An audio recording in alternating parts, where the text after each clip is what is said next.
Селена, как да разбера, че новата Тесла не е моята автентична мечта и че лъжа само теб и себе си?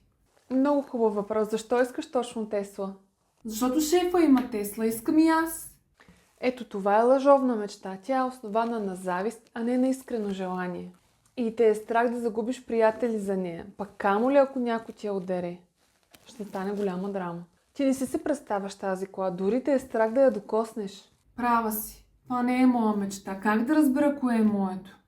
Виж къде има енергия. Ако се дразниш на колата, която имаш в момента, виж към коя кола изпитваш определени специални емоции и си казваш, това е моята кола. Представяш си се много добре в тази кола, как я караш, как се кефиш, как отиваш на определени места, на работа, например, или прибираш детето си от детска градина.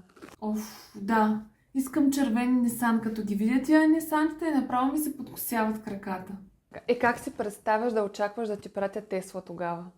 Сега разбирам, цяла година съм те лъгала. Отивам да си поръчам нова карта на мечтите от линка в профила с моята автентична мечта.